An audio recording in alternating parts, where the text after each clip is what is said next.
الحمد لله نحمده ونستعينه ونستغفره ونعوذ بالله من شرور أنفسنا ومن سيئات أعمالنا من يهده الله فلا مضل له ومن يضلل فلا هادي له أشهد أن لا إله إلا الله وحده لا شريك له وأشهد أن محمدا عبده ورسوله يا أيها الذين آمنوا اتقوا الله حق تقاته ولا تموتن إلا وأنتم مسلمون وبعد فإن أصدق الحديث كتاب الله وخير الهدي هدي محمد صلى الله عليه وسلم وشر الأمور محدثاتها وكل محدثة بدعة وكل بدعة ضلالة رب زدني علما رب اشرح لي صدري ويسر لي أمري اللهم علمني ما ينفعني وانفعني بما علمتني وزدني علما اللهم علمني دينك وفقهني في شريعتك اللهم علمني القرآن العظيم ومعانيه وحكمه ومواعظه ونصائحه وعلمني القول البليغ واللسان الفصيح والحكم الرشيد والعلم المفيد. மதிப்பிற்குரிய அல்லாஹ்வின் அடியார்களே, அன்பிற்குரிய சகோதரர்களே சகோதரிகளே, ஷிஃபாவை நாம் படித்து வருகின்றோம்.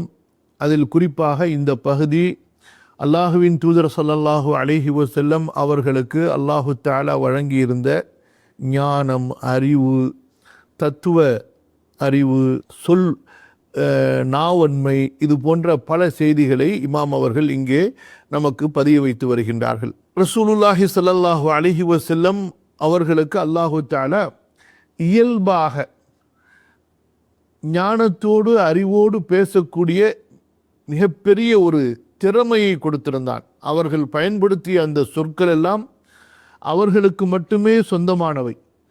அதற்கு முன்பு யாரும் அத்தகைய சொற்களை பயன்படுத்தி இருக்கவில்லை. அப்படிப்பட்ட அற்புதமான தத்துவங்களை எல்லாம் அல்லாஹ் சுப்ஹானஹு வ தஆலா ரசூலுல்லாஹ் ஸல்லல்லாஹு அலைஹி வஸல்லம் அவர்கள் மூலமாக வெளிப்படுத்தியதும், அல்லாஹுவின் தூதர் ஸல்லல்லாஹு அலைஹி வஸல்லம் ஏனைய படைப்புகளை விட அறிவாலும் கல்வியாலும் ஞானத்தாலும் எப்படி மிகைத்தவர்கள் என்பதை நாம் புரிய வருகின்றோம். இன்ஷா அல்லாஹ் இன்று நாம் படிக்க இருக்கின்ற செய்திகளில் முதலாவது ஹைருல் உமூரி அவ்சாதுஹா, காரியங்களில் எல்லாம் மிக சிறந்தது அவற்றில் நடுநிலை வகிக்கக்கூடியது, மிடில் பாத். இது ரசூலுல்லாஹி ஸல்லல்லாஹு அலைஹி வஸல்லம் அவர்கள் கூறிய ஒரு அழகான ஒரு சுருக்கமான ஒரு வழிகாட்டுதல். இது எல்லா விஷயங்களுக்கும் பொருந்தும்.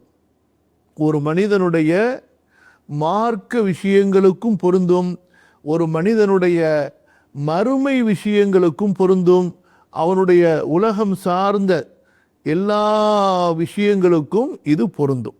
அவனுடைய கொடுக்கல் வாங்கல், வியாபாரம், தொழில், துறை, உறவுகள் எல்லாவற்றுக்கும். எப்படி சுருக்கமாக ரசூல் ஸல்லல்லாஹு அலைஹி வஸல்லம் நமக்கு புரிய வைத்தார்கள், ஒவ்வொரு விஷயத்திலையும் 3 பகுதிகள் இருக்கும். ஒன்று ஒரு ஓரத்தில் இருக்கும், இன்னொன்று அதற்கு நேராக எதிரில் இன்னொரு ஓரத்தில் இருக்கும், இந்த ரெண்டுத்துக்கு நடுவில் ஒன்று இருக்கும். ஆக 3 விஷயங்கள் எல்லாவற்றிலும் பெற்றுக்கொள்ளப்படும். ஒரு பாதை என்றால் அந்த பாதையினுடைய வலது பக்க ஓரம், இடது பக்க ஓரம், நடு பாதை. இப்படியாக இந்த 3லே நீங்கள் எப்போதும் எதை தேர்ந்தெடுக்க வேண்டும் என்றால் நடுப்பகுதியை தேர்ந்தெடுக்க வேண்டும். அதாவது மிதமான போக்கை தேர்ந்தெடுக்க வேண்டும். எந்த ஒரு ஓரத்திலும் நீங்கள் சென்று விடாதீர்கள். இப்போ உங்களுக்கு போக்குவரத்தில் 2 கோடு போட்டு ஒரு வழி கொடுத்துருக்குறாங்க. இந்த 2 கோட்டில் நடுவில் போகணும். இந்த கோட்டையும் ஒட்டி போயிடக்கூடாது, அடுத்தவங்களோட இடிச்சிருவோம். இந்த கோட்டையும் ஒட்டி போயிடக்கூடாது, அடுத்து எங்கேயாவது தரையில் இறங்கிடுவோம். இது ஒரு சின்ன உதாரணம். அல்லாஹு தஆலா நமக்கு மார்க்கத்தில் இப்படி தான் வழிகாட்டி இருக்கிறான். அல்லாஹு தஆலாவுடைய அந்த குர்ஆனில் எவ்வளவு தெளிவாக நமக்கு சொல்கிறான் பாருங்கள். உதாரணத்துக்கு 2 வசனத்தை உங்களுக்கு சொல்கிறேன். ரெண்டுமே குறிப்பாக நாம் செலவு செய்யக்கூடிய பொருளாதாரத்தை சம்பந்தப்பட்டதாக இருக்கும். சூரத்துல் ஃபுர்கான்ல அல்லாஹ் சொல்கிறான், வல்லதீன இதா அன்ஃபகு லம் யுஸ்ரிஃபு வ லம் யக்துரு வ கான பைன தாலிக கவாமா. அதாவது அவர்கள் செலவு செய்தால், தர்மம் செய்தால் அவர்கள் அளவு கடந்து விடமாட்டார்கள், கருமித்தனமும் காட்ட மாட்டார்கள். இரண்டுக்கும் இடையிலே அவர்களுடைய தர்மம் நடுநிலையானதாக இருக்கும். அதே போன்று சூரா இஸ்ரா, சூரா பனி இஸ்ராயில், அதில் அல்லாஹு தஆலா குறிப்பிடுகின்றான், وَلَا تَجْعَلْ يَدَكَ مَغْلُولَةً إِلَى عُنُقِكَ وَلَا تَبْسُطْهَا كُلَّ الْبَسْطِ فَتَقْعُدَ مَلُومًا مَحْسُورًا. நீ உன்னுடைய இரண்டு கரங்களையும் உன்னுடைய கழுத்தோடு கட்டப்பட்டதாக வைத்துக் கொள்ளாதே, அதுபோன்று உன்னுடைய இரண்டு கரங்களையும் முற்றிலுமாக விரித்தும் விடாதே. அப்படி நீ செய்தால், அதாவது நீ உனது இரண்டு கரங்களையும் கழுத்தோடு கட்டி கொள்வாயானால், அதாவது கருமித்தனம் கஞ்சத்தனம் செய்வாயானால் மக்கள் உன்னை பழிப்பார்கள். முற்றிலுமாக நீ தான தர்மத்துக்காக உனது இரண்டு கைகளையும் விரித்து எல்லாவற்றையும் கொடுத்து விடுவாயானால் பிறகு உனக்கு இல்லையே என்று நீ கைசேதமும் படலாம். அல்லாஹ் சுப்ஹானஹு வ தஆலா உயர்ந்த ஒரு இபாதத், அல்லாஹுடைய பாதையில தான தர்மம் செய்வது, அல்லாஹுடைய பாதையிலே கொடுப்பது. அதற்கு கூட அல்லாஹ் சுப்ஹானஹு வ தஆலா நமக்கு நடுநிலையான பாதையை வழிகாட்டுகின்றான். அதாவது நீங்கள் தேவையான இடத்தில் செலவு செய்யாமல் கர்மிகளாக கஞ்சனாகவும் இருந்து விடாதீர்கள். அதுபோன்று உங்களுக்கு தேவைக்கு வைத்து கொள்ளாமல் முற்றிலுமாக தர்மம் செய்து நீங்கள் கவலைப்படக்கூடிய கைசேதப்படக்கூடிய அளவுக்கும் நீங்கள் ஆகிவிடாதீர்கள். இரண்டுக்கும் இடையிலே ஒரு நடுநிலையான பாதையை நீங்கள் தேர்ந்தெடுங்கள். அல்லாஹுடைய இந்த மார்க்கத்தில் எவ்வளவோ விஷயங்கள் ரசூலுல்லாஹி ஸல்லல்லாஹு அலைஹி வஸல்லம் அவர்கள் கையாண்டார்கள். மக்களுடைய சீர்திருத்தத்திலிருந்து, சமூக பண்பாடுகளிலிருந்து, இவை எல்லாவற்றிலும் அல்லாஹுடைய தூதர் ஸல்லல்லாஹு அலைஹி வஸல்லம் நடுநிலையான போக்கை கையாண்டார்கள். நடுநிலையான போக்கை மக்களுக்கு ஏவினார்கள். அதன் பக்கம் தான் அழைத்தார்கள். ஆசா ரப்பி ஐயஹ்தியனி சவா அஸ்ஸபீல். அந்த சவா என்பதற்கு என்ன அர்த்தம் என்று சொன்னால், பாதையினுடைய நடுவிற்கு, அதாவது நேரான வழி. எப்போதுமே நேரான வழி என்பது நடுநிலையான பாதையாக இருக்கும். நீங்கள் எந்த ஒரு விஷயத்தை எடுத்து நீங்கள் சிந்தித்து பார்த்தாலும், உங்களுக்கு முன்னால் ஒரு பிரச்சனை வரும் பொழுது அந்த பிரச்சனையை அழகிய முறையில் வெற்றிகரமாக நீங்கள் அணுகி அவற்றிலே வெற்றி காண வேண்டும் என்று சொன்னால், அந்த பிரச்சனையினுடைய அந்த காரியத்தினுடைய பல பக்கங்களை சிந்தியுங்கள். அப்படி சிந்திக்கும்போது கண்டிப்பாக அவற்றுக்கு முரண்பட்ட இரண்டு பகுதிகள் இருக்கும். ஒன்றுக்கொன்று முரண்பட்ட இரண்டு பகுதிகள் இருக்கும். அந்த இரண்டு முரண்பட்ட பகுதிகளையும் விட்டுவிட்டு நீங்கள் நடுப்பாதையை எடுத்துக்கொள்ளுங்கள். அந்த முரண்பட்ட பகுதி என்பதை தான் அரபி மொழியிலே இன்னொரு வகையாக சொல்வார்கள், இஃப்ராத் தஃப்ரீத். இதுக்கு இன்னொரு உதாரணம் புரிய வைக்கிறார். ஈசா அலைஹிஸ்ஸலாத்து வஸ்ஸலாம், அதுபோன்று நபிமார்கள். இந்த ஈசா அலைஹிஸ்ஸலாம் அவர்கள் விஷயத்திலேயும், நபிமார்கள் விஷயத்திலேயும், நல்லவர்கள் விஷயத்திலேயும் மக்கள் வழிகட்டார்கள். எப்படி? ஒரு கூட்டம் ஈசா அலைஹிஸ்ஸலாம் அவர்களை, அல்லாஹ் பாதுகாப்பானாக, மிக மரியாதை குறைவாக பேசி அவர்களை ஜினாவில் பிறந்தவராக ஏசினார்கள், திட்டினார்கள். யூதர்கள் அவர்கள் இந்த பக்கம் வரம்பு மீறினார்கள், தஃப்ரீத். அவர்களுக்கு கொடுக்க வேண்டிய அந்த கண்ணியத்தை பாழாக்கினார்கள். இது தஃப்ரீத் என்று சொல்லப்படும். இன்னொன்று இஃப்ராத், அவர்களுக்கு கொடுக்க வேண்டிய கண்ணியத்துக்கு மேலாக கொடுப்பது. அவர்கள் அல்லாஹுடைய நபியாக ரசூலாக இருந்தார்கள். கிறிஸ்துவர்களோ நஸ்ரானிகளோ அவர்களை உயர்த்தி அல்லாஹ்வுடைய மகனாக ஆக்கிவிட்டார்கள். இது ரெண்டுமே வழிகட்ட கொள்கையாக ஆகிவிட்டன, ரெண்டு ஓரம். ஆக நடுப்பாதை என்ன? இன்னஹு அப்துல்லாஹி வ ரசூலுஹு, அவர்கள் அல்லாஹ்வுடைய அடிமை, அல்லாஹ்வுடைய ரசூல்.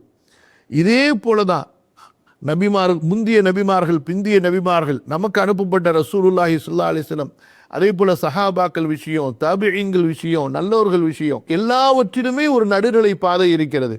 ஒரு கூட்டம் நல்லவர்கள் என்று யாரும் ஒன்று கிடையாது, யாருக்கு எந்த மரியாதையும் கிடையாது, யாரையும் நாம் பேண வேண்டிய மதிக்க வேண்டிய அவசியம் கிடையாது என்று எல்லோரையும் எடுத்தறிந்து அவமரியாதை செய்யக்கூடிய, அலட்சியம் செய்யக்கூடிய ஒரு கூட்டம். இன்னொரு கூட்டம் நல்லவர்களை மதிக்கின்றோம், நல்லவர்களுக்கு மரியாதை கண்ணியம் தருகிறோம் என்ற பெயரிலே அவர்களை அளவு கடந்து மதித்து அவர்களை புனிதப்படுத்தி விடக்கூடிய ஒரு நிலை. அல்லாஹ் பாதுகாக்கணும். இந்த ரெண்டுத்துக்கும் இடையில் உள்ள நடுப்பாதை என்ன? யாருக்கு எந்த கண்ணியத்தை அல்லாஹ் கொடுத்தானோ, நபிமார்களுக்குள்ள கண்ணியம், பிறகு அதிலேயே ரசூலுல்லாஹி ஸல்லல்லாஹு அலைஹி வஸல்லம் அவர்களுக்கு அல்லாஹ் கொடுத்த கண்ணியம், பிறகு சஹாபாக்கள், தாபிஈன், தபுஉ தாபிஈன், இமாம்கள், சாலிஹின், இப்படியாக ஒவ்வொரு படித்தரத்தில் இருக்கக்கூடிய மக்களுக்கும் அவரவருக்குரிய கண்ணியத்தை அழகிய முறையில் கொடுத்து மதிப்பவர்கள். அவர்களுடைய கண்ணியத்தை சிதைப்பதும் கிடையாது, அவர்களுடைய கண்ணியத்திற்கு மேலாக அவர்களை உயர்த்தி புனிதப்படுத்துவதும் கிடையாது. இப்படி எல்லா விஷயங்கள்லையுமே ரெண்டு வழிகளை, அதாவது முரண்பட்ட வழிகளை பார்ப்பீர்கள். அந்த ரெண்டு முரண்பட்ட வழிகளுக்கு நடுவில் இருக்கக்கூடிய பாதை தான் நடு பாதை. அல்லாஹ்வுடைய தூதர் ஸல்லல்லாஹு அலைஹி வஸல்லம் சொன்னார்கள், ஹைருல் உமூரி அவ்ஸாதுஹா. இதை நீங்கள் எப்போதுமே உங்களுடைய வாழ்க்கையில் எழுதி வைத்து கொள்ளுங்க. நீங்கள் ஒரு அலுவலகத்தில் ஒரு ஓனராக இருக்கிறீங்க அல்லது ஒரு மேனேஜராக இருக்கிறீங்க, உங்களுக்கு கீழே இருக்கக்கூடிய பணியாளர்களுக்கு அவர்களை அப்படியே மொத்தமாக அவர்கள் மேலே அன்பு செலுத்துகிறோம், அவர்களை அரவணைக்கிறோம் அல்லது அவர்களோடு நெருக்கமாக இருக்கிறோம் என்பதற்காக அவர்களை அறவே கண்டிக்காமல் முற்றிலுமாக அவர்களை ரொம்ப மென்மையாக விட்டுவிடுவது எந்த அளவுக்கு என்றால், அது அவர்களுடைய வேலைகளை செய்வதில் அவர்களுக்கு அலட்சியத்தை ஏற்படுத்தக்கூடிய அளவுக்கு தள்ளிவிடும். இன்னொன்று, அவர்களோடு பணிக்காக வேலைக்காக கண்டிப்போடு இருக்கிறோம் என்பதற்காக அவர்கள் மீது அளவு கடந்து கடினத்தை செலுத்தி, அவர்கள் மீது முரட்டுத்தனத்தை செலுத்தி அவர்களை வெறுப்படைய வைப்பது, அந்த பணியில் இருக்கக்கூடிய அவர்களுடைய அந்த மன ஓர்மை, அந்த இஹ்லாஸ், அதையே அப்படியே பறித்து விடுவது. அப்போ உங்களுக்கு பயந்து வேலை செய்வாங்க, நீங்கள் இல்லை என்றால் அந்த வேலையை அவர்கள் அலட்சியம் செய்வார்கள். இந்த ரெண்டுத்துக்கும் இடையில இருக்கக்கூடிய நடுநிலையான மென்மையான போக்கு, தேவையான அளவுக்கு மென்மையும் காட்டுவது, தேவையான அளவிற்கு அளவோடு கடினத்தையும் கலப்பது, இப்படி எல்லா விஷயங்கள்லையும் அந்த நடுநிலையான போக்கை நாம் கையாளும் போது அல்ஹம்துலில்லாஹ் நாம் வெற்றி பெறுகிறோம். நம்முடைய குடும்பத்திலையும் மனைவியை சீர்திருத்தம் செய்வதாக இருக்கட்டும், பிள்ளைகளை சீர்திருத்தம் செய்வதாக இருக்கட்டும், பெற்றோர்களுடனான உறவுகளாக இருக்கட்டும், பிள்ளைகளுடைய உறவுகள், சகோதரர்களுடைய உறவுகள், நண்பர்களுடைய உறவுகள், எல்லாவற்றிலும் அப்படியே ஒட்டுமொத்தமாக முத்தி போயிடுறதும் கிடையாது, மொத்தமாக அலட்சியம் பண்ணி புறக்கணிப்பதும் கிடையாது. இரண்டுக்கும் இடையிலே நடுநிலையான பாதை. எந்த அளவிற்கு எந்த விஷயத்தை சொல்ல வேண்டுமோ அதில் ஒரு நடுநிலையான போக்கை கையாளுவது. இதான் ரசூலுல்லாஹி ஸல்லல்லாஹு அலைஹி வஸல்லம் ரொம்ப அழகாக அரசரிலிருந்து ஆண்டி வரை எல்லாருக்கும் பொருந்தும்படியாக ஒரே வார்த்தையில் சொல்லி முடித்தார்கள், ஹைருல் உமூரி அவ்ஸாதுஹா. அந்த வாக்கியமே எவ்வளோ அழகாக இருக்கு பாருங்க. ஹைருல் உமூரி, அதாவது காரியங்களில் மிக சிறந்தது எதுவென்றால் அவ்ஸாதுஹா, அவற்றிலே எது நடுநிலையாக இருக்கிறதோ அதுதான் மிக சிறந்ததாக இருக்கும். அடுத்த செய்தியை பாருங்க, இது ரொம்ப ஒரு அழகான செய்தி. அடுத்த செய்தி, இது சொல்வதற்கு அரபி மொழியில் அவ்வளவு ஒரு நயமாக இருக்கும். எப்படி அந்த வாக்கியம், அஹ்பிப் ஹபீபக ஹௌனம்மா அஸா ஐயகூன பகீதக யௌமம்மா. இதனுடைய இன்னொரு தொடர், வ அப்கித் பகீதக ஹௌனம்மா அஸா ஐயகூன ஹபீபக யௌமம்மா. ரொம்ப அற்புதமான வாக்கியம். அல்லாஹ்வுடைய தூதர் ஸல்லல்லாஹு அலைஹி வஸல்லம் சொன்னார்கள், அஹ்பிப், நீ நேசித்துக்கொள், அன்பு வைத்துக்கொள், ஹபீபக்க, உன்னுடைய நேசனை. இந்த காலத்தில் ஹபீபிங்கிற வார்த்தை ரொம்ப பிரபலமான ஒரு வார்த்தையாக போயிடுச்சு. எல்லாருக்கும் ஹபீபி ஹபீபின்னு சொல்கிறது. ரொம்ப பேர் இதை அர்த்தமே புரியாமல் கூட சொல்கிறாங்க. புரியுதா? அஹ்பிப், நீ நேசித்துக்கொள், அன்பு வைத்துக்கொள். யாரை? ஹபீபக்க, உன்னுடைய நேசரை. அதாவது நீ யாரை நேசிக்க விரும்புகிறாயோ அவரை நீ நேசித்துக்கொள். எப்படி? ஹவுனம்மா, மென்மையாக, மிதமாக. அப்போ அன்பு வைங்க. அன்பு வைக்காமல் இருக்க முடியாது உலகத்தில் கண்டிப்பாக அன்பு வைத்தே ஆகணும். ஆனால் அந்த அன்பு எப்படி இருக்கணும்? அல்லாஹுவின் மீது மட்டும்தான். வல்லதீன ஆமனூ அஷத்து ஹுப்பல் லில்லாஹ், மூமின்கள் அல்லாஹுவின் மீது மிக அதிகமாக கடுமையாக நேசிப்பார்கள். அந்த ரப்பு மேல மட்டும்தான் அளவு கடந்த பாசத்தை வைக்க வேண்டும். அளவு கிடையாது, எல்லையும் கிடையாது. 24 மணி நேரமும் ரப்புடைய தேடல் இருக்கணும், ரப்புடைய பாசம் இருக்கணும். கண்ணை மூடினாலும் கண்ணை திறந்தாலும் அல்லாஹ் அல்லாஹ். அதனால தான் நமக்கு ஒவ்வொரு டேர்னிங்லையும் ஒவ்வொரு திருப்பத்திலும் அல்லாஹுடைய நினைவு நமக்கு சொல்லப்பட்டிருக்கிறது. தூங்க போறியா? அல்லாஹுடைய நினைவு. எழுந்திருக்கிறாயா? அல்லாஹுடைய நினைவு. வீட்டை விட்டு வெளியே செல்கிறாயா, அல்லாஹ்வுடைய நினைவு. வீட்டுக்குள் வருகிறாயா, அல்லாஹ்வுடைய நினைவு. தொழுகிறாயா, தொழுது முடிக்கிறாயா, பள்ளிக்கு வெளியில், எல்லா இடங்களிலும் அல்லாஹ்வுடைய நினைவு நமக்கு நினைவுறுத்தப்பட்டதற்கு காரணம் என்ன?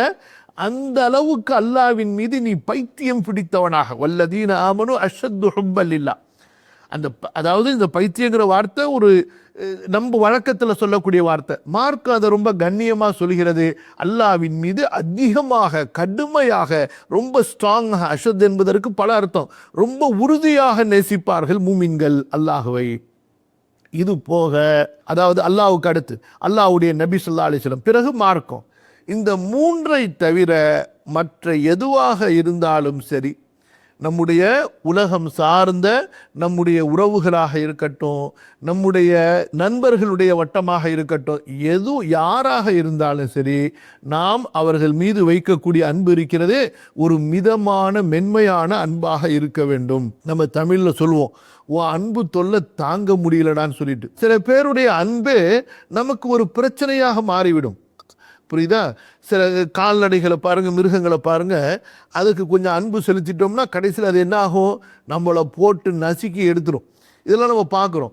இப்போ மனிதர்கள்லேயும் அப்படித்தான். சில நேரங்களில் என்ன ஆகுது?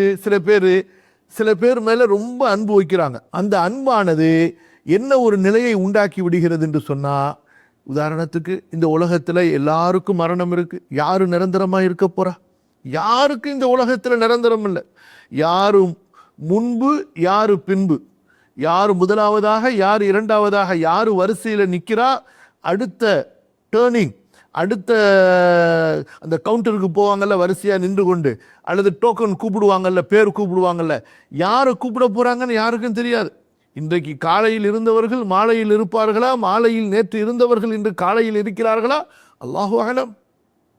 சரி, இப்போ திடீர் மௌத் ஏற்படும் பொழுது இந்த மாதிரியான நேசத்தில் யார் சிக்கி கொண்டார்களோ அவர்கள் அப்படியே பிரம்மை பிடித்தவர்களாக, பைத்தியம் பிடித்ததை போன்று தங்களுடைய மனநிலை பாதிக்கப்பட்டவர்களாக ஆகிவிடுவதை பார்க்கிறோம். இந்த மாதிரியான ஒரு நேசத்துக்கு ஆளானவர்கள் எந்த ஒரு காரியத்தையும் வெற்றிகரமாக செய்ய முடியாது. ஏன்? அவங்க எந்த ஒரு காரியத்தில் ஈடுபட்டாலும் அவர்கள் யாரை நேசித்தார்களோ அது குறுக்க வந்துக்கிட்டே இருக்கும். அது அவர்களுடைய அந்த சிந்தனையை கெடுத்து கொண்டே இருக்கும். குறிப்பாக இன்று நாம் நம்முடைய வாலிப சமுதாயத்திற்கு நம்ம ரொம்ப தர்பியா கொடுக்க வேண்டிய கட்டாயத்தில் இருக்கிறோம். நம்முடைய பிள்ளைகள், நம்முடைய குடும்பத்தார்களை நம்ம ரொம்ப புறக்கணித்து மறந்து இருக்கிறோம். அவர்களுக்கு கொடுக்க வேண்டிய தர்பியாக்களை, அவர்களுக்கு கொடுக்க வேண்டிய அந்த வழிகாட்டுகளை கொடுப்பதிலிருந்து நாம் ரொம்பவும் குறை செய்தவர்களாக இருக்கிறோம் என்பதை நம்ம உணரணும். சரிங்களா? அவர்களோட நிறைய பேசணும், அவர்களோட நிறைய நேரங்கள் நம்ம கொடுக்கணும். இந்த மாதிரியான வழிகாட்டுதல் இல்லாதனால தான் காலேஜுக்கு, அதே போல் யூனிவர்சிட்டிக்கு அல்லது இந்த காலத்தில் பள்ளிக்கூடத்துக்கு போகிற பிள்ளைங்களே ஒருவருக்கொருவர் மாற்று இனத்தின் மீது, எதிர் இனத்தின் மீது அன்பு கொண்டு கடைசியில் அவர்களுடைய கல்வி போய், வாழ்க்கை போய், அவர்களுடைய கண்ணியம் போய், இன்னும் பலவிதமான சோதனைகளுக்கு அவர்கள் ஆளாகுவதை பார்க்கிறோம். அப்போ மனிதனாகப்பட்டவன், அவனுடைய உள்ளம், பொதுவாக உயிரினங்கள் எல்லாமே, அதில் குறிப்பாக மனிதன், இந்த அன்புக்கு அவனுடைய உள்ளம் இயங்கக்கூடியதாக இருக்கும். அவனும் நேசிக்கப்பட வேண்டும் என்று விரும்புவான், அவனும் யாரையாவது நேசிக்க வேண்டும் என்று விரும்புவான். அப்படி நேசிக்கும் போது நம்முடைய நேசம் முதலாவதாக யார் மீது வைத்து விட வேண்டும்?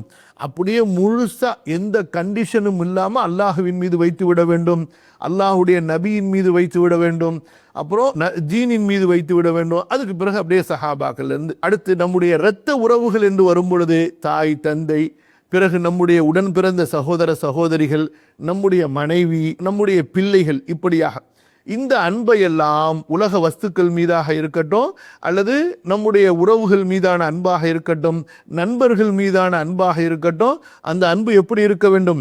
அஹ்பிப் ஹபீபக ஹவுனம்மா, மென்மையாக இருக்க வேண்டும். இது ஒரு பொதுவான ஒரு வழிகாட்டுதல். அதற்கு பிறகு ரசூலுல்லாஹி ஸல்லல்லாஹு அலைஹி வஸல்லம் இந்த அன்பிலிருந்து ஒரு பகுதியை தனியாக பிரித்து எடுத்து வருகிறார்கள். நம்முடைய தாய், தந்தை, இரத்த உறவுகள் ஒரு பக்கம், இன்னொரு பக்கம் சமூகத்தில், நம்முடைய அன்றாட வாழ்க்கையில், நம்முடைய வியாபாரத்தில், கொடுக்கல் வாங்கல்ல, நம்முடைய பழக்க வழக்கங்களில், நம்ம உடன் படிக்கக்கூடிய, நம்மோடு வாழக்கூடிய, நம்மோடு வேலை செய்யக்கூடிய மக்கள். சில நேரத்தில் அவர்களை ரொம்ப அளவு கடந்து நேசித்து அளவு கடந்து அவர்கள் மீது அன்பு வைத்து பல நேரங்களிலே மனிதன் என்ன செய்கிறான் என்றால் தன்னுடைய ரகசியத்தை எல்லாம் தன்னுடைய பலவீனத்தை எல்லாம் அவர்கள் அறிந்து கொள்ளும்படி செய்து விடுகிறான். இப்படி ஒரு நிலை ஆகும் பொழுது அல்லாஹுடைய சோதனை, நண்பனை எதிரியாக அல்லாஹ் ஆக்குவான், எதிரியை நண்பனாக அல்லாஹு தஆலா மாற்றுவான். ஒரு கால் உனக்கும் அவனுக்கும் பகைமை ஏற்பட்டு விட்டால் அது உனக்கு மிகப்பெரிய ஒரு சங்கடத்தை, சிரமத்தை கொடுத்துவிடும். அதனால அல்லாஹ்வுடைய தூதர் ஸல்லல்லாஹு அலைஹி வஸல்லம் சொன்னார்கள், அஹ்பிப் ஹபீபக ஹவுனம்மா, நீ நேசிக்கக்கூடிய உனது நேசனை மென்மையாக நேசித்துக்கொள். ஏனென்றால் ஒரு நாள் அஸா அன் யகூன பகீதக யௌமம்மா, ஏதாவது ஒரு நாள் அவன் உனக்கு வெறுப்பானவனாக ஆகிவிடலாம். சரி, அன்பின் அடிப்படையில் எக்கச்சக்கமான கிஃப்டை கொடுத்துடுறாங்க. பிறகு ஒரு நேரத்தில் 2 பேருக்கும் இடையில மனஸ்தாபம் ஏற்படும் பொழுது, இப்போ இவ்வளவு அவனுக்கு நான் செலவு பண்ணனே, அதை நினைச்சு வாழ்க்கையில் அவன் வேதனைப்பட்டு கொண்டே இருக்கிறான். அதே போல் இவனுடைய ரகசியங்கள், இவனுடைய பலவீனங்கள், இவனுடைய குடும்ப விஷயங்கள் அவனுக்கு தெரிஞ்சிருது. இவன் மேலே உள்ள வெறுப்பு, இந்த வெறுப்பினால, சண்டையினால அதை மக்களுக்கு மத்தியில் அவன் பரப்புறான். இப்படிப்பட்ட பல குழப்பங்கள் எல்லாம் வாழ்க்கையில ஏற்பட்டுடும். இதனுடைய அடுத்த தொடரில் ரசூல் ஸல்லல்லாஹு அலைஹி வஸல்லம் சொல்றாங்க, வஅப்கிது பகீதக ஹவுனம்மா, நீ ஒருத்தரை வெறுத்தாலும் கூட அவரை பிடிக்கல என்பதற்காக வேண்டி அவர் மேல அப்படியே எரிஞ்சு உளுந்து அவரை எரிச்சிடலான்னு பார்க்காத. அந்த வெறுப்பை கூட மென்மையா வைத்துக்கொள். எவ்வளோ அழகான வழிகாட்டல் பாருங்க. உங்களுக்கு ஒருத்தரை பிடிக்கலைன்னா கூட அவர் தலையோடு நின்று அவரை சாவடிக்கணும்னு நினைக்காதீங்க. அபகியது பகியதற்காக நம்ம வெறுக்க போறியா, சரி வெறுத்து தொலை, ஆனால் அந்த வெறுப்பை மென்மையா வைத்துக்கொள். ஏன் தெரியுமா? ஒரு நேரத்திலே அஸா ஐயக்கூன ஹபீபக்க யௌமம்மா, அவன் ஒரு நேரத்திலே நீ நேசிப்பவனாக ஆகிவிடலாம். உனக்கு நண்பனாக ஆனதற்கு பிறகு இப்படிப்பட்டவனையா நான் வாழ்நாளில் வெறுத்தேன், ஏசினேன், அவனுக்கு தொந்தரவு கொடுத்தேன், அவனுக்கு நான் கஷ்டத்தை கொடுத்தேன் என்று நீ கடைசியில் கை சேதப்பட்டு நொந்து நூலா போகக்கூடிய அளவுக்கு உன்னுடைய மனநிலை பாதிக்கும். அப்போ ரெண்டுத்துலேயுமே ஒரு நடுநிலை போக்கு. ஹபீபக ஹவுனம்மா அஸா ஐயக்கூன பகீதக யௌமம்மா, உனது நேசனை மென்மையாக நீ நேசித்துக்கொள். ஏனெனில் அவன் ஒரு நாள் உனக்கு வெறுப்பானவனாகவும் ஆகிவிடலாம். நீ யாரை வெறுக்கிறாயோ அந்த வெறுப்பவரையும் நீ மென்மையாக வெறுத்துக்கொள். அவன் ஒரு நாள் உனக்கு நண்பனாக ஆகிவிடலாம். ஆக இந்த ஒரு வார்த்தையும் அல்லாஹ்வுடைய தூதர் ஸல்லல்லாஹு அலைஹி வஸல்லம் அவர்கள் புறத்திலிருந்து வெளிப்பட்டது ஒரு புதுமையான ஒரு வார்த்தை, வாழ்க்கைக்கு மிக ஆழமான அழகிய வழிகாட்டலை தரக்கூடியது. அவ்வுலுமு ظுலுமாத்துன் யௌமல் கியாமா, அநியாயம், அக்கிரமம் செய்வது, பிறருடைய உரிமையில் எல்லை மீறுவது. ஒன்று, நல்ல கவனிங்க, பிறருக்கு கொடுக்க வேண்டியதை கொடுக்காமல் போவது. இன்னொன்று, பிறரிடத்திலிருந்து தனக்கு எது ஆகுமானதாக இல்லையோ அதை பறித்து கொள்வது. இது ரெண்டுமே அநியாயம். ஒன்று என்ன, எதை உங்களிடமிருந்து நீங்கள் பிறருக்கு சேர்ப்பிக்க வேண்டுமோ, கொடுக்க வேண்டுமோ அதை கொடுக்காமல் இருப்பது. இன்னொன்று, பிறரிடமிருந்து உங்களுக்கு எது சேர வேண்டியது இல்லையோ, அது உங்களுக்குரியது இல்லையோ அதை பறிப்பது. இதுதான் அநியாயம், ஒதுலும். அதே போன்று அநியாயத்திற்கு இன்னொரு பெயர் வதுஉ ஷைஇ ஃபீ கைரி மஹல்லிஹி, ஒன்றை அதற்குரிய இடம் அல்லாத இன்னொன்றில் வைப்பது, அதுவும் அநியாயம். சரிங்களா? இப்போ பெற்றோர்களுக்கு என்ன தகுதி இருக்கு, மனைவிக்கு என்ன உரிமை தகுதி இருக்கிறது, பிள்ளைகளுக்கு, இப்படி எல்லாருக்கும் அல்லாஹு தஆலா ஒரு உரிமையை, ஒரு தகுதியை கொடுத்திருக்கிறான். அதை மீறி செய்வது, இப்ப பெற்றோருக்கு கொடுக்க வேண்டிய அந்தஸ்து, பிள்ளைகளுக்கு கொடுக்க வேண்டிய அந்தஸ்து, இப்ப பிள்ளைகளை கவனிக்கிறோம் என்ற பெயரில் பெற்றோரை புறக்கணிப்பது, அல்லது பெற்றோரை கவனிக்கிறோம் என்ற பெயரில் பிள்ளைகளை அலட்சியம் செய்வது, எதுவுமே கூடாது. எந்த வகையிலுமே யாருக்கும் அநியாயம் செய்யக்கூடாது. அல்லாஹ்வுடைய தூதர் ஸல்லல்லாஹு அலைஹி வஸல்லம் சொன்னார்கள், அவ்வுலுமு, அநியாயம் என்பது அது இந்த உலகத்தோட முடிந்துவிடும் என்று நினைக்காதீர்கள். ظுலுமாத்துன் யௌமல் கியாமா, அல்லது ظுலுமாத்து யௌமில் கியாமா, மறுமை நாளில் அது பல இருள்களாக உங்களை சூழ்ந்து கொள்ளும். அல்லது மறுமை நாளிலே அந்த ஒரு அநியாயம் என்பது பல அநியாயங்களாக அங்கே வரும். அதாவது அது அப்படியே அந்த அநியாயம், நீங்க செஞ்ச அநியாயம் அது ஒரு நாளோட முடிஞ்சிருக்காது, அது அப்படியே டெவலப் ஆகிருக்கும். நீங்கள் ஒரு நேரத்தில் செஞ்சது கடைசியில் அதனால் அதனுடைய பின் விளைவுகள் எப்படி ஒரு மோசமான ஒரு விளைவாக ஆகியிருக்கும் என்றால் அது பல தவறுகளுக்கு உங்களை இழுத்து சென்றிருக்கும். அரசர்கள் மூலமாக, அதிகாரிகள் மூலமாக, அதுபோன்று ஒரு கணவனுக்கு மனைவியின் மீது அல்லது மனைவியிடமிருந்து கணவன் மீது, பெற்றோரிடமிருந்து பிள்ளைகள் மீது, சில நேரங்களில் சில பெற்றோர்கள் பிள்ளைகளில் ஒரு பிள்ளையின் மீது அதிக பாசத்தை செலுத்தி மற்ற பிள்ளைகளின் மீது அநீதி இழைப்பவர்களாக இருப்பதையும் நம்ம பார்க்கிறோம். ஆக இந்த அநியாயம் என்பது அவ்வுலுமு புலுமாத்துன் யௌமல் கியாமா. அநியாயம் என்பது இந்த உலகத்தில் அது இதோடு முடிந்து விடக்கூடியது கிடையாது. நாளை மறுமையிலே அது மிகப்பெரிய இருள்களாக அல்லது பல அநியாயங்களாக உங்களுக்கு முன்னால், அதாவது பல பாவங்களாக, பல தண்டனைகளாக உங்களுக்கு முன்னால் வந்து நிற்கும். அதுதான் அல்லாஹ்வுடைய தூதர் ஸல்லல்லாஹு அலைஹி வஸல்லம் இவ்வளவு சுருக்கமாக அநியாயத்தை பற்றி ஒரு பயங்கரமான ஒரு அச்சுறுத்தலை நமக்கு தருகின்றார்கள்.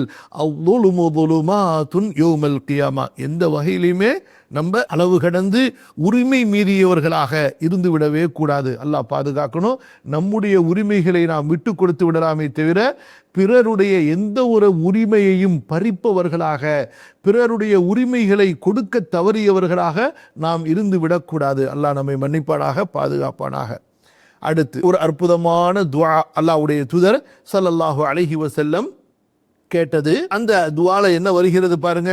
வகௌலுஹு ஃபீ பஅதி துஆயிஹி اللهم إني أسألك رحمة من عندك تهدي بها قلبي وتجمع بها أمري وتلم بها شعثي وتصلح بها غائبي وترفع بها شاهدي وتزكي بها عملي وتلهمني بها رشدي وترد بها ألفتي وتعصمني بها من كل سوء. اللهم إني أسألك الفوز في القضاء ونزل الشهداء وعيش السعداء والنصر على الأعداء. வாக்கியம் எவ்வளவு அற்புதமான வாக்கியம் பாருங்க. அந்த வாக்கியத்துக்குள்ளார இருக்கக்கூடிய ஒவ்வொரு சொல்லுக்கும் உண்டான கருத்தாழத்தை கவனிக்க வேண்டும். ஒரு சஹாபி வர்றாரு, கிராமவாசி. அல்லாஹ்வுடைய தூதரே, உங்களை மாதிரி வசனமாக எனக்கு துவா கேட்க தெரியாது, முஆத மாதிரி வசனமாகவும் எனக்கு பேச தெரியாது, கேட்க தெரியாது, எனக்கு சுருக்கமாக ஒரு துவா சொல்லி கொடுங்கங்கிறாங்க. அப்போ ரசூல் ஸல்லல்லாஹு அலைஹி வஸல்லமுடைய ஒவ்வொரு துவாவும் அவ்வளவு அழகாக இருக்கும்.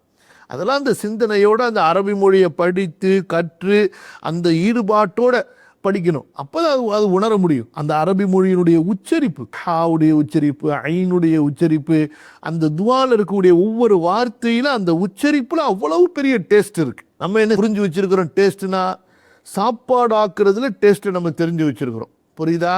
நம்முடைய உலக விஷயங்களில் நமக்கு டேஸ்ட்டு தெரியும். ஒவ்வொருத்தங்களுக்கும் ஒரு டேஸ்ட்டு, நிறத்திலிருந்து, பிராண்டிலிருந்து, அதே போல் பயன்படுத்தக்கூடிய பொருள்களுடைய தரத்திலிருந்து எல்லாத்துக்கும் இந்த மண்டையை செருப்பால் அடிக்கணும். கலட்டிக்கிட்டு, அதுவும் செருப்புலையே பிஞ்ச செருப்பு இருக்கு பாருங்க, அந்த செருப்பால் அடிக்கணும். துன்யாவில் எல்லாத்துக்கும் டேஸ்ட்டை அறிஞ்சு வச்சுருக்கிறோம். துன்யாவில் எல்லாத்துலேயுமே குவாலிட்டியை, டேஸ்ட்டை, தரத்தை, அதனுடைய எல்லாத்தையுமே நம்ம தெரிஞ்சு வச்சு என்ஜாய் பண்ணுறோம். அட அறிவாளிங்களா, முட்டாளுங்களா, தீனுடைய டேஸ்ட்டு நம்ம என்னைக்கு புரிஞ்சிருக்கிறோம் சொல்லுங்கள்? தீனுக்குண்டான அந்த வேல்யூ, தீனுக்குண்டான மதிப்பு, அந்த தீனில் இருக்கக்கூடிய அந்த ருசி, அந்த டீப்னஸ், அந்த ஆழம், அதை எப்படி புரிஞ்சிருக்கிறோம் சொல்லுங்க பார்க்கலாம். ஒரு ருக்குவை என்றைக்காவது ஒரு 10 நிமிஷம் ருக்கு செஞ்சு தொழுதுருக்கிறோமா? தொழுவ முடியுதா? தொழுகிறோமா? முடிய மாட்டேங்குது. ஏன்னா ருக்குவுடைய டேஸ்ட் நமக்கு தெரியல. அல்லாஹு அக்பர், வர்கஉ மஅர் ராக்கிஈன், எவ்வளவு மகத்தான ஒரு நிலை அது. சுஜூது, ஏன் ஒரு அரை மணி நேரம் சுஜூதுலேயே கடந்து அவங்க உயிராக போயிட போது, அரை மணி நேரம் நிற்கிற, அரை மணி நேரம் வாய் அடிக்கிற, அரை மணி நேரம் ஊர் சுற்றுற, அரை மணி நேரம் காரில் உட்காந்துருக்கிற, அரை மணி நேரம் டிராஃபிக்கில் நிற்கிற, அங்கெல்லாம் மனுஷனுக்கு வலிக்கிறது இல்லை. ஏன்? அந்த டேஸ்ட்டு தெரியல, என்ன தெரியல, அந்த ருசி தெரியல. கியாம் ஓத எதுவுமே ஓத தெரியாட்டி அல்ஹம்து சூராவை ஓதிக்கிட்டே இரு, குல் அல்லாஹு சூராவை ஓதிக்கிட்டே இரு, நின்று கொண்டு காலு வலிச்சு அதுக்கப்புறமா சரி ருக்கு போன்னு வர்ற வரைக்கும் நில்ல முடிய மாட்டேங்குது. ஏன் காரணம் என்ன? அதனுடைய டேஸ்ட் நமக்கு தெரியல. ஆனால் துனியாவில் எல்லா டேஸ்ட்டும் நம்ம தெரிஞ்சு வச்சிருக்கிறோம். ஒவ்வொன்றுடைய டேஸ்ட்டு, ஒவ்வொன்றுடைய வேல்யூவை நம்ம தெரிஞ்சு வச்சிருக்கிறோம். எப்படி நமக்கு அல்லாஹு தஆலாவின் புறத்திலிருந்து ஜிப்ரீல் இறங்கி உதவி செய்வார் யோசிச்சு பாருங்க. துவா ரசூல் ஸல்லல்லாஹு அலைஹி வஸல்லமுடைய ஒவ்வொரு துவாவும் அற்புதமானது. இந்த துவால ரசூல் ஸல்லல்லாஹு அலைஹி வஸல்லம் கேட்குறாங்க, அல்லாஹும்ம அல்லாஹுவே இன்னி நிச்சயமாக நான் அஸ்அலுக உன்னிடத்திலே கேட்கிறேன், ரஹ்மத்தம் மின் இந்திக உன் புறத்திலிருந்து விசேஷமான ரஹ்மத்தை, அருளை, கருணையை கேட்கிறேன். அந்த கருணை எப்படிப்பட்டது? தஹ்தி பிஹா கல்வி, அந்த ரஹ்மத்தின் பொருட்டால் அல்லது அந்த ரஹ்மத்தை கொண்டு என்னுடைய கல்புக்கு நீ ஹிதாயத்தை கொடு, என்னுடைய கல்புக்கு நேர்வழியை காட்டு. கல்பு புரியணும். கண்ணால் பார்த்து கூட நேர்வழியை அடையாதவர்களுக்கு என்ன காரணம்? அவர்கள் கல்பை பூட்டி கொண்டார்கள். அவர்களது கல்விலே அழுக்குகள் சேர்ந்து விட்டன, அவர்களது கல்விலே குரோதங்கள் சேர்ந்து விட்டன, அவர்களது கல்விலே பகைமையின் நெருப்பு எரிந்து கொண்டிருக்கிறது. அதனால் அவர்களால் நேர்வழியை அறிந்து கொள்ள முடியவில்லை. வதஜ்மஉ பிஹா அம்ரி, அந்த ரஹ்மத்தின் பொருட்டால், அந்த ரஹ்மத்தை கொண்டு எனது காரியங்களை எல்லாம் நீ ஆர்கனைஸ், அந்த எனது காரியங்களை எல்லாம் நீ ஒருங்கிணைத்து விடுவாய், அமைத்து கொடுத்து விடுவாய். அப்படியே செதறி விடாம அப்படியே அனைத்தையும் எனக்கு சரி செய்து கொடுத்து விடுவாய்.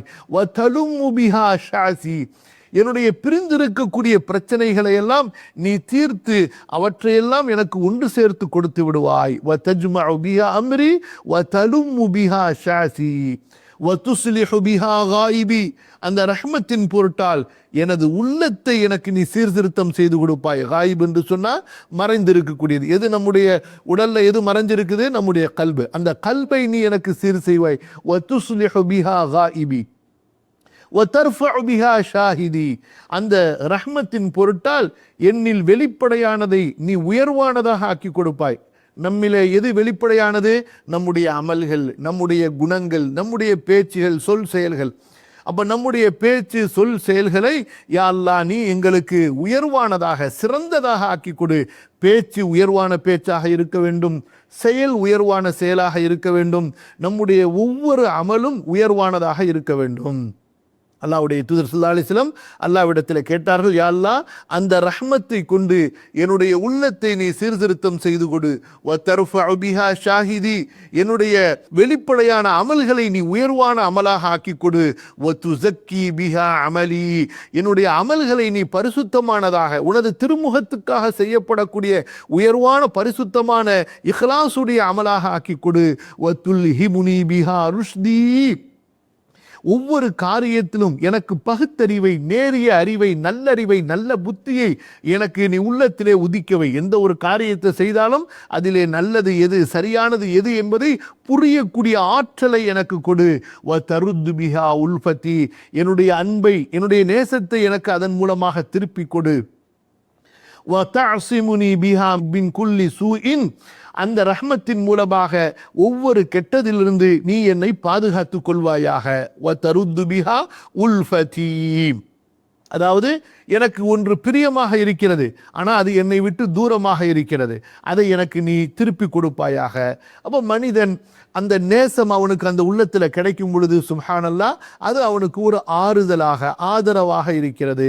எப்படி குடும்பம் அது சேர்ந்து இருக்கும் பொழுது, ஒன்றாக இருக்கும் பொழுது அதில் இருக்கக்கூடிய மன ஆரோக்கியம் இருக்கிறது, அது மாஷா அல்லாஹ் அதனுடைய பரக்கத்தே தனி. அதனால தான் அல்லாஹ்வுடைய தூதர் ஸல்லல்லாஹு அலைஹி வஸல்லம் அந்த ஒன்று சேர்ந்து இருப்பதில் அவ்வளவு பெரிய ஒரு ஆர்வத்தை காட்டினார்கள். நபி ஸல்லல்லாஹு அலைஹி வஸல்லம் தங்களுடைய மனைவிமார்களை சந்திப்பவர்களாக, பிள்ளைகளை சந்திப்பவர்களாக இருந்தார்கள். பாத்திமா ரலியல்லாஹு அன்ஹாவை ரசூலுல்லாஹ் தொடர்ந்து போய் சந்திப்பவர்களாக, அவர்கள் ரசூலுல்லாஹ்வை வந்து சந்திப்பவர்களாக இருந்தார்கள். இதெல்லாம் அந்த உல்ஃபத், அந்த நேசம்.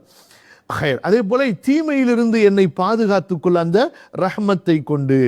அடுத்து கேட்கிறாங்க, அல்லாஹுவே தீர்ப்பு நாளிலே வெற்றியை கேட்கிறேன். அல்லாஹும்ம இன்னி அஸ்அலுக்கல் ஃபௌஸ ஃபில் கபா, தீர்ப்பிலே வெற்றியை கேட்கிறேன். அல் ஃபௌஸ பில் ஜன்னா, சொர்க்கத்தை நீ தீர்ப்பளிக்கும் போது எனக்கு சொர்க்கத்தினுடைய வெற்றியை நீ தர வேண்டும். வனுசுர ஷுஹதா, ஷஹீதுகள் எங்கே தங்குவார்களோ அவர்களுடைய அந்த விருந்தோம்பலை நான் உன்னிடத்திலே கேட்கிறேன். நாளைக்கு மறுமையில நபிமார்கள் ஆசைப்படக்கூடிய ஒரு பாக்கியம் இருக்கிறது என்றால் அது ஷஹீதுகள் தான். அல்லாஹ்வுடைய தூதர் ஸல்லல்லாஹு அலைஹி வஸல்லம் சொன்னார்கள், நான் கொல்லப்பட வேண்டும், உயிர்ப்பிக்கப்பட வேண்டும், கொல்லப்பட வேண்டும், உயிர்ப்பிக்கப்பட வேண்டும், கொல்லப்பட வேண்டும், உயிர்ப்பிக்கப்பட வேண்டும், கொல்லப்பட வேண்டும், உயிர்ப்பிக்கப்பட வேண்டும். அந்த அளவுக்கு ஷஹாதத்தை ரசூலுல்லாஹி ஸல்லல்லாஹு அலைஹி வஸல்லம் ஆசைப்பட்டார்கள். நாளைக்கு சொர்க்கத்துக்கு போனவங்க யாருமே உலகத்திற்கு திரும்பி வர ஆசைப்பட மாட்டார்கள், ஷஹீதுகளை தவிர. வஈஷ சுஅதா, நர்பாக்கியம் பெற்றவர்களுடைய வாழ்க்கையை துனியாலையும் ஆখিরাத்திலையும். வன்னஸ்ர அலல் அதா, ரொம்ப முக்கியமானது, எதிரிகளுக்கு எதிராக உதவி, நீ எனக்கு உதவி செய்வதை கேட்கிறேன். இப்போ முஸ்லீம்களுக்கு அதெல்லாம் பிரச்சனை கிடையாது. எதிரி நம்ம மண்டையில் ஏறி மிளகா அரைச்சா கூட, நீ என்ன மிளகா அரைக்கிற, மிளகை சேர்த்து அற, எல்லாத்தையும் சேர்த்து அற, நான் மொத்தமாக கீழே படுத்துக்கிறேங்கிற அளவுக்கு இன்றைக்கு முஸ்லீம்களுடைய கோழைத்தன்மை, ஹுப்பு துனியா அந்த அளவுக்கு ஆகிப்போச்சு. புரியுதுங்களா? இஸ்லாம் என்ற வீரம், அந்த துணிவு, அந்த கண்ணியம், அந்த மதிப்பு, மரியாதை, இஸ்லாமி அதெல்லாம் போயிடுச்சு. அதாவது தான் உயர்வது இஸ்லாமுக்கான உயர்வுங்கிற அந்த எண்ணமே போயிடுச்சு. எந்த அளவுக்கு காஃபிர்களுக்கு முன்னாடி சஜிதா செய்ய முடியுமோ அந்த அளவுக்கு தயார். அல்லாஹ் பாதுகாக்கணும். எல்லாம் துஹுப்பு துன்யா வன்னஸ்ர் அலல் அதா. இந்த துஆவை பாருங்க, மனப்பாடம் பண்ணுங்க. எவ்வளவு அழகான அற்புதமான துஆ. அல்லாஹ்வுடைய தூதர் ஸல்லல்லாஹு அலைஹி வஸல்லம் அவர்களுடைய ஒவ்வொரு வார்த்தையுமே ரொம்பவும் ஆழமான கருத்துக்களை உடையது. அடுத்து இமாம் சொல்றாங்க, இலாமா ரவத்துல் காஃபத்து அனில் காஃபத்தி மின் மகாமாத்திஹி வ முஹாதராத்திஹி வ குதபிஹி வ அத்இயத்திஹி வ முகாதவாத்திஹி வ உஹூதிஹி மிம்மா லா கிலாஃப அன்னஹு நஸல மின் ذلك மர்கபத்தன் அல்லது மர்தபத்தன் லா யுகாசு பிஹா கைருஹு வ ஹாஸ ஃபீஹா சபகன் லா யுகத்தரு கத்ருஹு.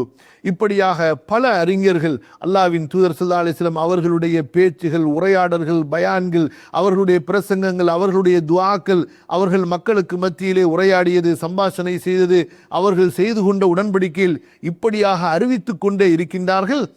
அவற்றையெல்லாம் ஒரு மனிதன் படிப்பானேயானால், அவற்றையெல்லாம் ஒரு மனிதன் கற்றுக்கொள்வானேயானால் கண்டிப்பா ரசூலுல்லாஹி ஸல்லல்லாஹு அலைஹி வஸல்லம் அவர்களுக்கு இருக்கக்கூடிய இந்த ஒரு திறமையானது வேறு யாருக்கும் இல்லை.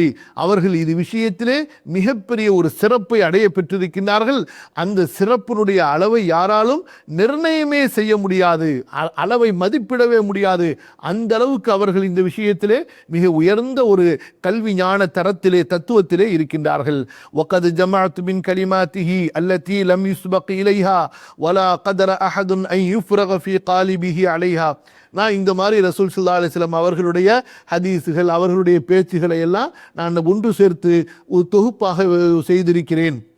அதை இமாம் அவங்க சொல்றாங்க. சில உதாரணங்களை சொல்றாங்க. அதாவது வேற யாருக்கும் அந்த மாதிரியான பேச்சு வந்திருக்காது. அப்படிப்பட்ட ரசூல் ஸல்லல்லாஹு அலைஹி வஸல்லம் பேச்சுகளை எல்லாம் தனியாக நான் தொகுத்திருக்கின்றேன். ககௌலிஹி ஸல்லல்லாஹு அலைஹி வஸல்லம் ஹமியல் வதீஸ், போர் சூடாகி விட்டது. நம்ம சொல்றோம் போர் உக்கிரமமாக நடந்து கொண்டிருக்கிறதுன்னு சொல்லி, ஹமியல் வதீஸ், போர் சூடாகி விட்டது. அல்லாஹ்வுடைய தூதர் ஸல்லல்லாஹு அலைஹி வஸல்லம் போர் ரெண்டு பேருக்கும் இடையில உச்சத்தில் இருக்கும் பொழுது இந்த வார்த்தையை சொல்வாங்க. இதெல்லாம் ரசூல் ஸல்லல்லாஹு அலைஹி வஸல்லம் பயன்படுத்திய புதிய வார்த்தைகள். மா தஹத்ஃப அன்ஃபிஹி, அவன் தானாக செத்து விட்டான். அதாவது ஒரு மனிதர் இயல்பாக, அதாவது எந்த விதமான வெளி காரணம் இல்லாமல் தற்கொலை செய்யாமல் தானா மௌத்தா போறாங்கல்ல, அந்த மாதிரியான மௌத் அல்லாஹ்வுடைய தூதர் ஸல்லல்லாஹு அலைஹி வஸல்லம் முதலாக மா தஹத்ஃப அன்ஃபிஹி, அவர் தன்னுடைய மூக்கு, அந்த மூச்சு நின்று அவர் இறந்தார். அதாவது அல்லாஹ்வுடைய அந்த நேரம் வந்துச்சு, மூச்சு நின்றுச்சு, அவர் இறந்து போயிட்டாரு. மாத ஹத்ஃப அன்ஃபிஹி. அதே போன்று லா யுல்தகுல் முஃமினு மின் ஜுஹரின் மர்ரத்தைனி, முஃமின் ஒரு பொந்திலே 2 முறை கொட்டப்பட மாட்டான். இதெல்லாம் பல உலமாக்கள் மூலமாக பல இடங்கள்ல நீங்க கேட்ட ஹதீஸ் தான். ஒரு பொந்துல 2 தடவை கொட்டு வாங்கக்கூடாது. அதாவது ஒரே தப்ப 2 தடவை செய்யக்கூடாது. ஒரே மாதிரி பிரச்சனையில 2 தடவை மாட்டிக்கொள்ளக்கூடாது. அப்போ முந்தி தடவை முதல் முறையாக நீ மாட்டியதிலிருந்து படிப்பினை பெறவில்லை என்று பொருள். அதே போன்று வஸ்ஸஈது மன் உஇத பிகைரிஹி. ஆஹா, என்ன ஒரு அற்புதமான வார்த்தை தெரியுமா? வஸ்ஸஈது மன் உஇத பிகைரிஹி. நர்பாக்கியசாலி யார் தெரியுமா? பிறரால் உபதேசிக்கப்பட்டவன். வார்த்தையை பாருங்க, பிறரால் உபதேசிக்கப்பட்டவன் நர்பாக்கியசாலி. என்ன சொல்றாங்க ரசூல் ஸல்லல்லாஹு அலைஹி வஸல்லம்? மற்றவர்களை பார்த்து படிப்பினை எடுத்துக்கொள்ள வேண்டும். இப்போ உதாரணத்துக்கு ஒருத்தர் ராங் ரூட்டில் போய் மோதினாரு, இடிச்சுக்கிட்டாரு, மாட்டிக்கிட்டாரு. அப்போ தெரியுதுல, நீ அவருக்கு தானே, அதே போல் அது பார்த்துக்கலாம். சில பேர் அப்படித்தான், புரியுதுங்களா? கண்ணுக்கு முன்னாடி நடக்கும் படிப்பினை பெற மாட்டார்கள். சேம் மிஸ்டேக்கை இவர்களும் ரிப்பீட் செய்வார்கள். அதில் போய் அதே போல் சேம் ப்ராப்ளத்தில் மாட்டிக்கொள்வார்கள். புரியுதா இல்லையா? மனிதன் அப்படி இருக்கக்கூடாது. தன்னை சுற்றி என்ன நடக்கிறது என்பதை பார்த்து அவர்களுக்கு என்ன பிரச்சனைகள் நிகழ்ந்தனவோ அந்த பிரச்சனைகளிலிருந்து இவர் படிப்பினை பெற்றுக்கொள்ள வேண்டுமே தவிர, தனக்கும் அப்படிப்பட்ட பிரச்சனைகள் நிகழட்டும், பார்க்கலாம், அதற்கு பிறகு சமாளிக்கலாம் என்று இருக்கக்கூடாது. பிறரால் உபதேசிக்கப்பட்டவன் நர்பாக்கியசாலி, அதாவது மற்றவர்களை பார்த்து தனக்கு படிப்பினை பாடங்களை படித்துக் கொள்பவர். في أخواتها ما يدرك الناظر العجب في مضمنها ويذهب به الفكر في أداني حكمها. அப்போ இந்த மாதிரி உபதேசங்கள் எல்லாம் இன்னும் இதே போல அகவாத்தியா நிறைய உபதேசங்கள் இருக்கின்றன. அவற்றை சிந்தித்து பார்ப்பவரை மா யுதிரிக்கும் நாதிரல் அஜபு, அதை சிந்தித்து பார்ப்பவரை அப்பேற்பட்ட ஒரு ஆச்சரியம் அடைந்து கொள்ளும். அதனுடைய கருத்துக்களை எல்லாம் அவர் சிந்தித்து பார்ப்பாரே, ஆனால் அந்த செய்திகளை எல்லாம் சிந்தித்து பார்த்தா அதில் அவ்வளவு ஆழமான தத்துவங்கள், ஞானங்கள் அவ்வளவு அதற்குள் இருக்கும். வகது காலலஹு அஸ்ஹாபுஹு மா ரஅய்னா அல்லதி ஹுவ அஃப்ஸஹு மின்க, அல்லாஹ்வின் தூதரே, உங்களை விட நாவன்மை உடையவர்கள் யாரையும் நாங்கள் பார்த்ததில்லையே என்று தோழர்கள் கூற, ஃபகால ஸல்லல்லாஹு அலைஹி வஸல்லம் மா யம்னஉனி, எனக்கு உமா யம்னஉனி, அதில் என்ன ஆச்சரியம் இருக்கிறது? நான் அப்படி ஆகாமல் இருக்க எனக்கு என்ன தடை இருக்கிறது? வ இன்னமா உன்ஸிலல் குர்ஆனு பிலிசானி, குர்ஆன் என்னுடைய மொழியில் இறக்கப்பட்டது. லிசானின் அரபியும் முபீன், தெளிவான அரபி மொழியிலே. கால மர்ரத்தன் உஹ்ரா, மற்றொரு முறை அல்லாஹ்வுடைய தூதர் சொன்னார்கள், அன அஃப்ஸஹுல் அரபி, நான் அரபியர்களிலேயே மிக தெளிவான நாவன்மை உடையவனாக இருக்கின்றேன். பைத அன்னி மின் குரைஷ், நானோ குறைஷிகளில் ஒருவனாக இருக்கிறேன். வனஷஅது ஃபி பனி சஅதின், பனு சஅது குடும்பத்தார்களிடத்திலே நான் வளர்ந்தேன். فجمع له بذلك قوة عارضة البادية وجزالتها ونصاعة ألفاظ الحاضرة ورونق كلامها إلى التأييد الإلهي الذي مدده الوحي الذي لا يحيط بعلمه بشري. الله உடைய தூதர் ஸல்லல்லாஹு அலைஹி வஸல்லம் குறைஷிகளிலே பிறந்தார்கள், பனு சஅதிலே வளர்ந்தார்கள். அல்லாஹ்வுடைய தூதர் ஸல்லல்லாஹு அலைஹி வஸல்லம் அவர்களுக்கு அல்லாஹு தஆலா கிராமத்தில் இருக்கக்கூடிய அந்த சுத்தமான யதார்த்தமான அந்த மொழி வன்மையையும் அல்லாஹு தஆலா கொடுத்தான். நகரத்தில் பேசும்படியான நாகரிகமான வார்த்தைகளுடைய திறமைகளையும் அல்லாஹு தஆலா கொடுத்தான். கிராம மக்களிடத்தில் இருக்கக்கூடிய அந்த மொழி திறமை, எதை எங்க பயன்படுத்தணும் என்ற ஒவ்வொரு பொருளுக்கும் உண்டான பெயர்கள் கிராம மக்களுக்கு தான் தெரியும்.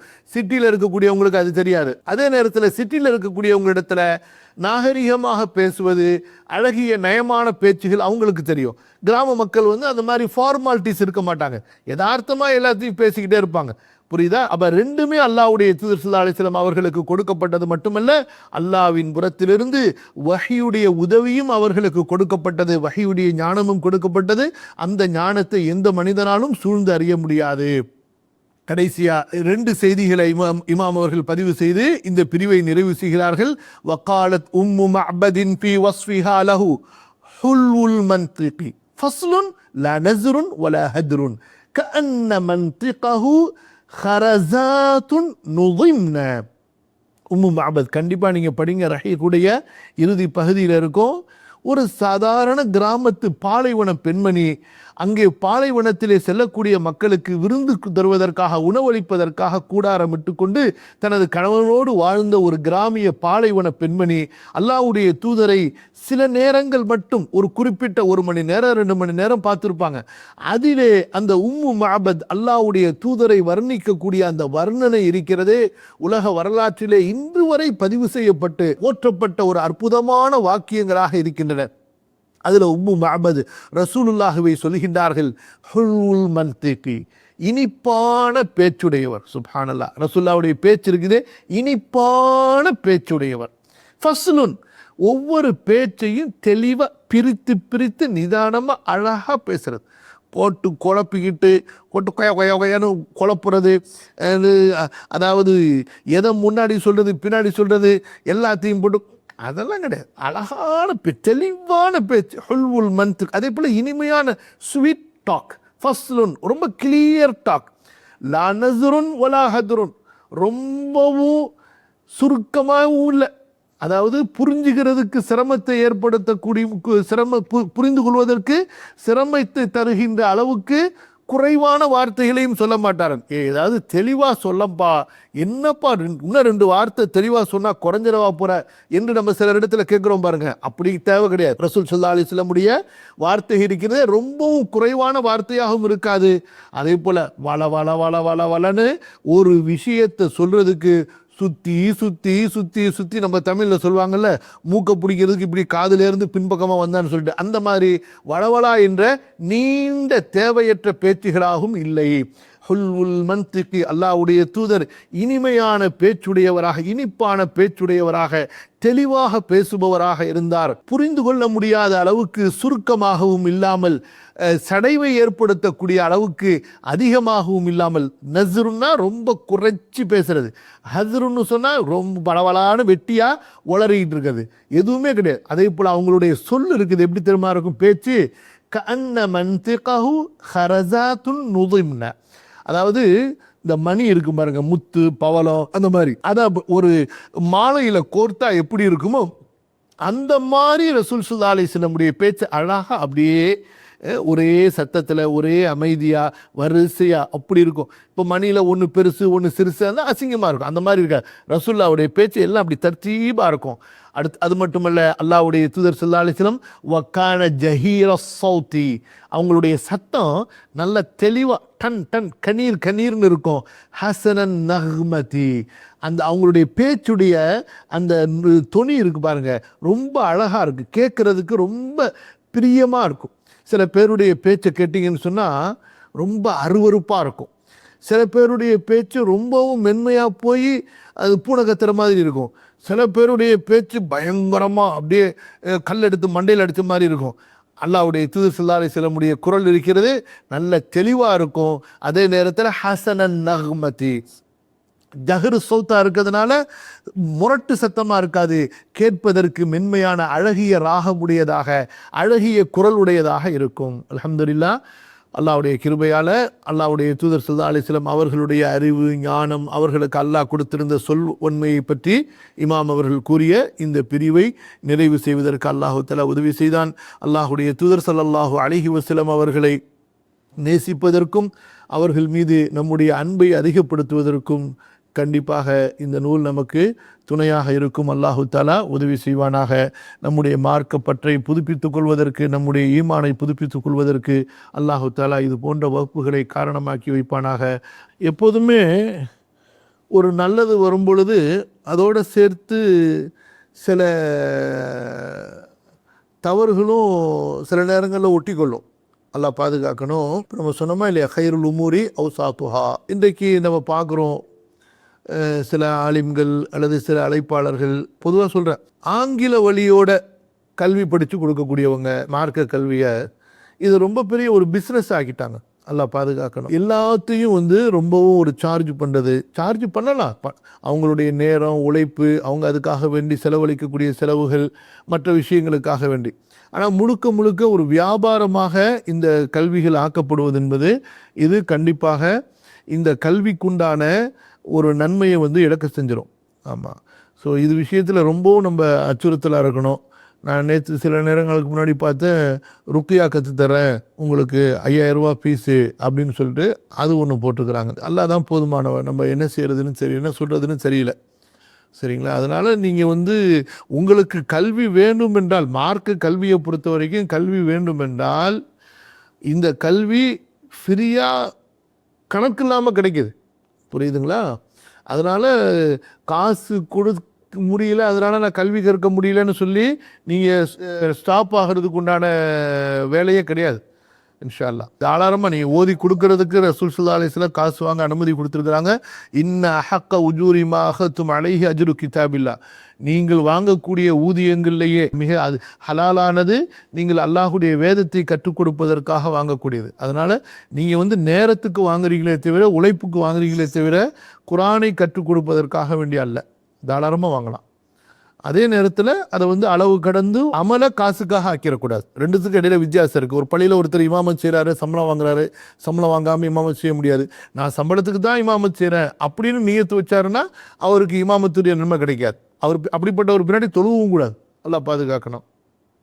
இமாமத்தை அல்லாவுக்காக செய்கிறேன், நான் கொடுக்கக்கூடிய நேரத்துக்காக என்னை இந்த பணிக்காக நான் அடைத்துக் கொள்வதற்காக வேண்டி நான் ஊதியம் வாங்குறேன்றது தான் அல்ஹம்துலில்லாஹ் 100% ஹலால். அது ரெண்டுத்துக்கும் இடையில வித்தியாசம் இருக்குது. நம்ம வந்து வித்திரு தொழுகையை ஒரு ரக்காத்திலிருந்து 11 ரக்காத்து வரைக்கும் தொழுகலாம், தாராளமாக தொழுகலாம். சில சட்டங்கள் ஆரம்ப காலத்திலிருந்தே கருத்து வேற்றுமைகளுடைய, அதாவது பலதரப்பட்ட ஒப்பீனியன்ஸுடைய சட்டங்கள் இருக்குது.